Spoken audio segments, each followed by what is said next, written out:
ইন্নাল হামদালিল্লাহ ওয়াসসালাতু ওয়াসসালামু আলা রাসূলিল্লাহ আম্মা বা'দ। এক ভাই দীর্ঘ একটি প্রশ্ন পাঠিয়েছেন। আমরা তার প্রশ্নটি পড়ব এবং জবাব দেওয়ার চেষ্টা করব ইনশাআল্লাহ। আসসালামু আলাইকুম হুজুর। ওয়া আলাইকুম আসসালাম ওয়া রাহমাতুল্লাহি ওয়া বারাকাতুহু। আমি আপনার মোটামুটি সব ভিডিও দেখি। উনি ইংলিশে লিখেছেন, এজন্য বাংলাটা ইংলিশে লিখেছেন। আমার একটা কোশ্চেন ছিল, অ্যাকচুয়ালি আমি জেনারেল লাইনের, ব্র্যাকেটে লিখেছেন সফটওয়্যার ইঞ্জিনিয়ার। আমার বাসা দারুন নাজাত মাদ্রাসার কাছেই।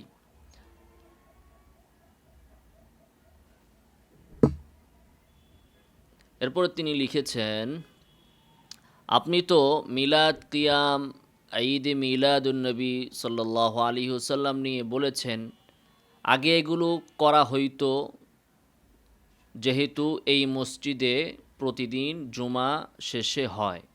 লাস্ট 4-5 বছর করতাম না, বাট এই ইয়ারে এই সব নিয়ে অনলাইনে আরও বেশি জানার পর বুঝতে পারলাম এগুলো বেদাত। তো আমার এখন আরেকটা কোশ্চেন ছিল, যেহেতু আমার বাসা এই মাদ্রাসার পাশেই, তাই ম্যাক্সিমাম টাইমে এইখানে নামাজ পড়া হয়। যেহেতু আপনার বাসা ওখানে, সেজন্য আপনাকে ওখানে নামাজ পড়তে হচ্ছে। যদি সম্ভব হয় আশপাশে অন্য মসজিদ থাকে, তাহলে আপনি অন্য মসজিদে নামাজ আদায় করার চেষ্টা করবেন, যে মসজিদগুলোতে বেদাত হয় না।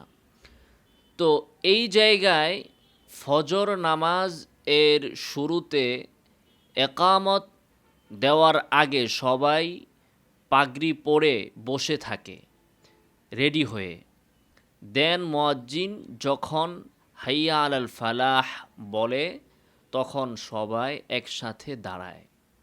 হ্যাঁ, এটা আপনি হয়তোবা ঠিকই বলেছেন। আমার জানা নাই যে ওখানে একটা হয় কি হয় না, বাকি সম্ভবত এমনটাই হয়।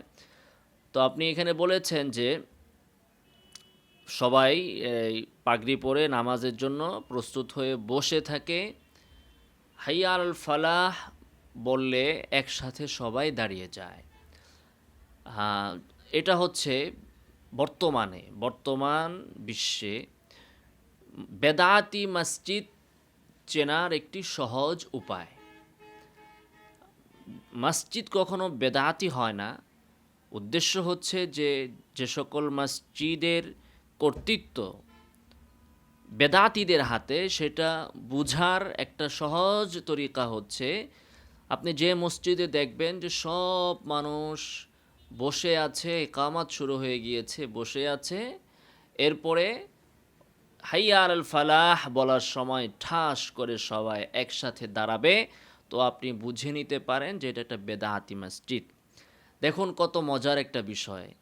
তারা রাসূল সাল্লাল্লাহু আলাইহি ওয়াসাল্লামকে সালাম দেওয়ার জন্য দাঁড়িয়ে যায়, ইয়া নবী সালামু আলাইকা। আর ইকামতের সময় বলা হচ্ছে আল্লাহু আকবার, আল্লাহর নাম বলা হচ্ছে, সব কয়টা বসে রইছে, দাঁড়ায় না। আল্লাহর নাম শুনলে দাঁড়ায় না, নবীর নাম শুনলে এরা দাঁড়ায় যায়। চিন্তা করেন অবস্থা।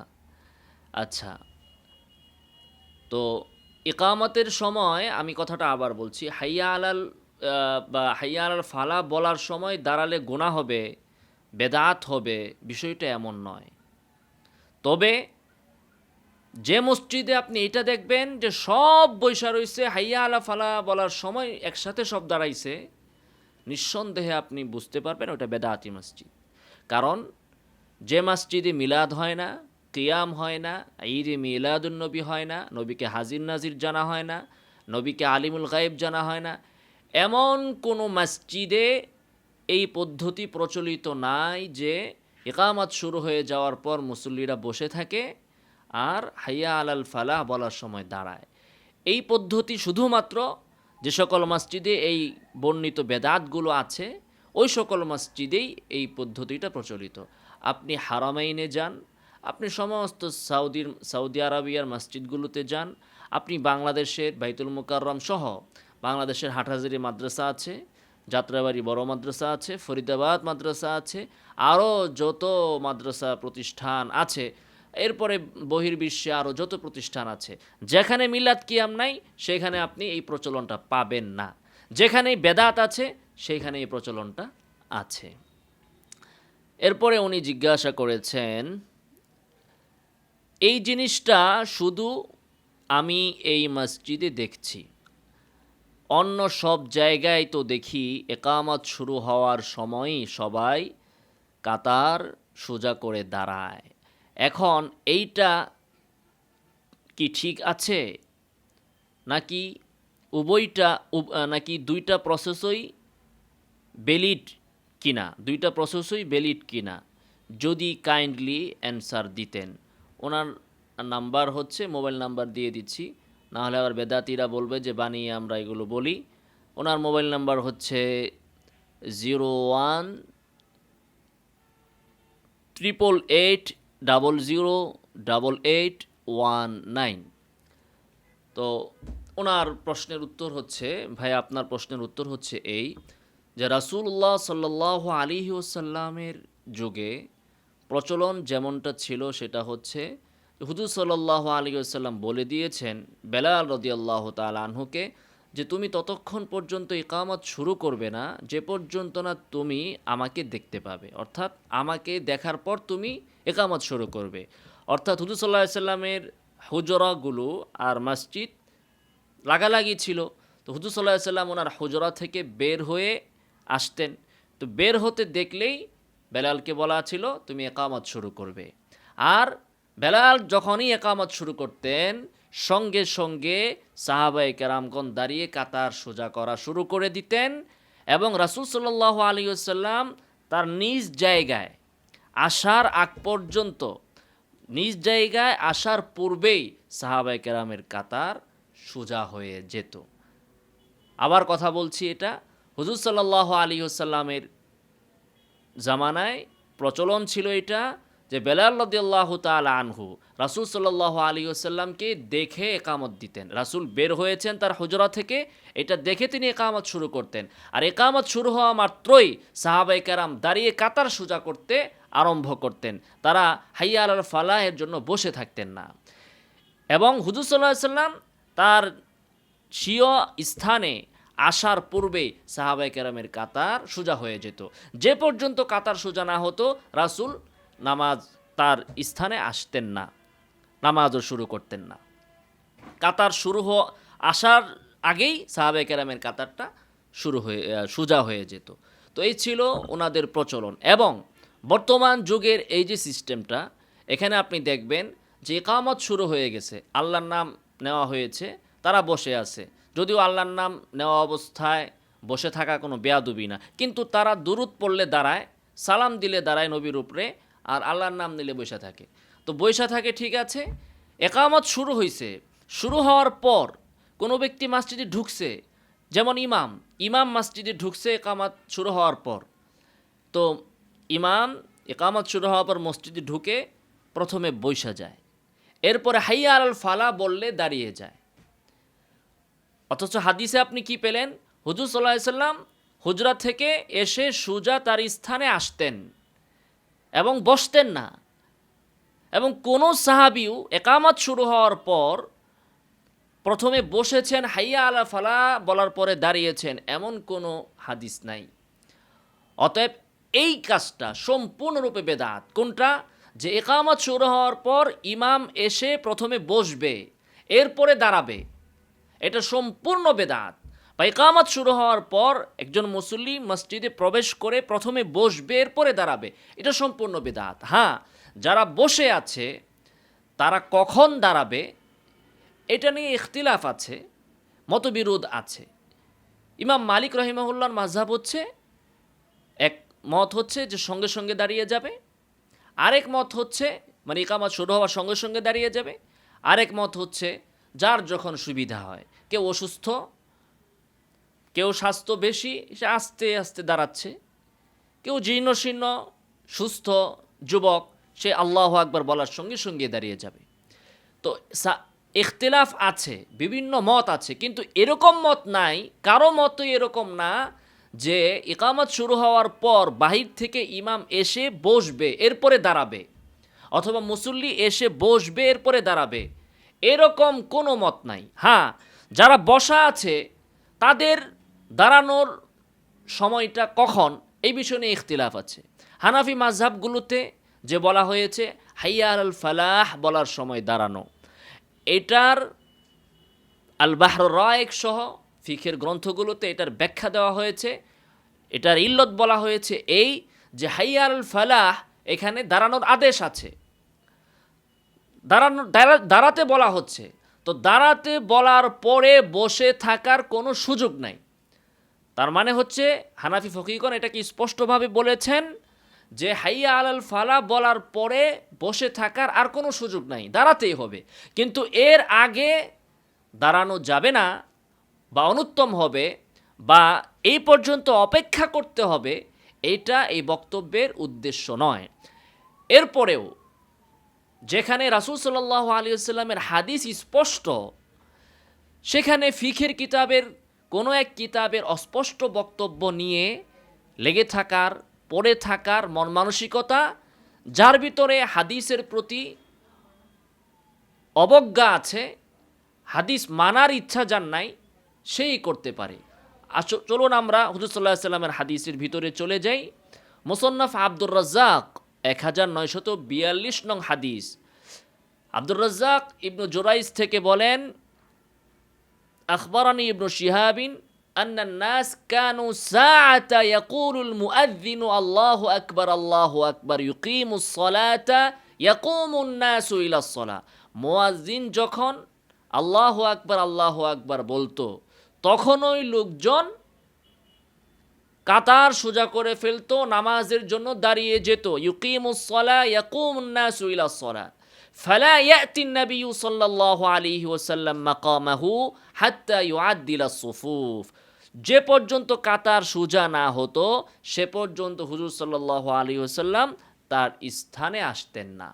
মানে স্থানে আসার আগেই মানুষের কাতার সোজা হয়ে যেত।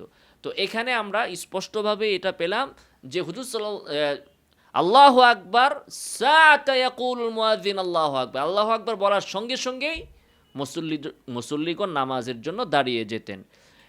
এরপরে আমরা যদি দেখি সহিহ মুসলিম এর কিছু হাদিস, তাহলে এই বিষয়টি আমরা আরও স্পষ্টভাবে পেয়ে যাব। দেখুন সহিহ মুসলিম 605 নং হাদিস, আবু হুরায়রা রাদিয়াল্লাহু তাআলা আনহু থেকে বর্ণিত। তিনি বলেন, উকিমাতিস সালাহ ওয়া সাফফান নাসু সুফুফাহুম। ইকামত শুরু হলো, লোকজন কাতার সোজা করে ফেলল। ওয়া খারাজা রাসূলুল্লাহি সাল্লাল্লাহু আলাইহি ওয়াসাল্লাম, হুজুর সাল্লাল্লাহু আলাইহি ওয়াসাল্লাম বের হয়ে আসলেন। ফাকামা মাকামাহু, এবং অতঃপর তার স্থানে তিনি আসলেন। এরপরের হাদিসটা সহিহ মুসলিমের, সেটা আমরা দেখি। সেটাও হযরত আবু হুরায়রা রাদিয়াল্লাহু তাআলা আনহু থেকে। তিনি বলছেন যে ইন্না সালাতা কানাত তুকামু লিরাসূলিল্লাহি সাল্লাল্লাহু আলাইহি ওয়াসাল্লাম, নামাজ দাঁড়াতো হুজুর সাল্লাল্লাহু আলাইহি ওয়াসাল্লামকে দেখে। মানে নামাজ অর্থাৎ ইকামত, ইন্না সালাতা কানাত তুকামু, ইকামত শুরু হতো হুজুর সাল্লাল্লাহু আলাইহি ওয়াসাল্লামকে দেখে। কারণ তার পক্ষ থেকে আদেশ ছিল বেলাল রাদিয়াল্লাহু তাআলা আনহুর প্রতি যে তুমি ইকামত দিবে না যে পর্যন্ত আমাকে না দেখবে। তো রাসূল সাল্লাল্লাহু আলাইহি ওয়াসাল্লামকে দেখে ওনার জন্য ইকামত শুরু হতো। ফায়াখুদুন নাসু মাসাফাহুম, তো লোকজন তাদের কাতার সোজা করা আরম্ভ করত। ক্বাবলা আন ইয়াকুমান নবিয়্যু সাল্লাল্লাহু আলাইহি ওয়াসাল্লাম মাকামাহু, হুজুর সাল্লাল্লাহু আলাইহি ওয়াসাল্লাম তার আপন জায়গায় আসার পূর্বেই, হুজুর সাল্লাল্লাহু আলাইহি ওয়াসাল্লাম তার আপন জায়গায় আসার পূর্বেই লোকজন কাতার সোজা করে ফেলত।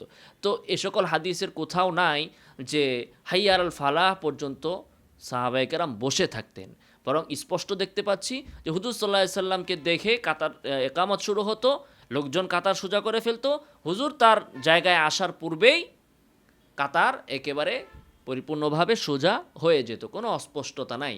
সহিহ মুসলিমের 2টা হাদিস থেকে আমরা এটা পেলাম। এবং আমরা যদি তাবিঈদেরকে দেখি তাহলে আমরা দেখি যে হযরত হাসান বসরি রাহিমাহুল্লাহ এবং আরও বেশ কিছু তাবিঈদের থেকে এসেছে যে তারা বলেছেন, যেমন সাঈদ ইবনুল মুসাইয়িব হাসান বসরি না, সাঈদ ইবনুল মুসাইয়িব, ওমর ইবনে আব্দুল আজিজ, ওনারা দুইজন থেকে এসেছে। ওনাদের দুইজন থেকে তারা বলতেছেন, ইদা ক্বাল আল মুয়াজ্জিন আল্লাহু আকবার ওয়াজাব আল কিয়াম, যখন মুয়াজ্জিন আল্লাহু আকবার বলবে তখন ওয়াজাব আল কিয়াম, দাঁড়ানোটা আবশ্যক। যখন মুয়াজ্জিন আল্লাহু আকবার বলবে তখন দাঁড়ানোটা ওয়াজিব। এই বিষয়টা এসেছে ওমদাতুল কারি বাইরুত 5 নম্বর খণ্ড 153 পৃষ্ঠা, ফাতহুল বারি দারুল ফিকির বাইরুত 3 নম্বর খণ্ড 141 পৃষ্ঠা। তো এগুলো থেকে আমরা বিষয়টা সুস্পষ্টভাবে ক্লিয়ার হলাম যে ইকামত শুরু হওয়ার সঙ্গে সঙ্গেই মুসল্লিদের জন্য দাঁড়িয়ে যাওয়া উচিত, বসে থাকা উচিত নয়, এবং কাতার সোজা করতে থাকা উচিত। আর ইকামত শুরু হয়ে যাওয়ার পর মসজিদে এসে বসে থাকা, মসজিদে এসে ইকামত শুরু হচ্ছে, ইকামত চলছে, মসজিদে এসে বসে যাওয়া ইমামের জন্য অথবা কোনো মুসল্লির জন্য, এটা সম্পূর্ণ গর্হিত কাজ, সম্পূর্ণ নতুন আবিষ্কৃত বিষয়, বেদাত। এমনটা কোনো হাদিসে পাওয়া যায় না, কোনো ইমামের বক্তব্য নাই। ইমামদের বক্তব্য হচ্ছে সেই ক্ষেত্রে যেখানে মুসল্লিগণ আগে থেকে মসজিদে উপস্থিত, এখন কখন দাঁড়াবে এই বিষয় নিয়ে বিভিন্ন মত আছে। মত থাকলেও বর্তমান বিশ্বে আমরা প্রচলন হিসাবে যেটা দেখি সেটা হচ্ছে শুধুমাত্র বেদাতিরাই এই বিষয়টার উপর আমল করছে। বেদাতি মসজিদগুলোতে যে সেখানে তারা বসে থাকে, ইমাম আসলেও প্রথমে বসে যায়, মুসল্লি আসলেও প্রথমে বসে যায়, ইকামত চলাকালীন সময়ে হাইয়া আল ফালাহ এর জন্য অপেক্ষা করে, হাইয়া আল ফালাহ বললে তারা দাঁড়ায়। এটা দেখলে আপনি বুঝতে পারবেন যেটা হচ্ছে বেদাতি মসজিদ। আর আমাদের এক্ষেত্রে অনুসরণ করতে হবে, আমল করতে হবে হাদিসের উপর। হাদিসে এ ধরনের কোনো কথা নাই যে মুসল্লিরা এসে প্রথমে বসবে এরপরে দাঁড়াবে, এ ধরনের কোনো বক্তব্য নাই। আর যদি ইমাম মসজিদের বাহিরে থাকেন তাহলে ইমামকে দেখে ইকামত শুরু হবে এবং ইমামকে দেখে কাতারও সোজা হয়ে যাবে। আল্লাহ তাআলা আমাদেরকে আমল করার তৌফিক দান করুন। আমিন ওয়া আখিরু দাওয়ানা আলহামদুলিল্লাহি রাব্বিল আলামিন।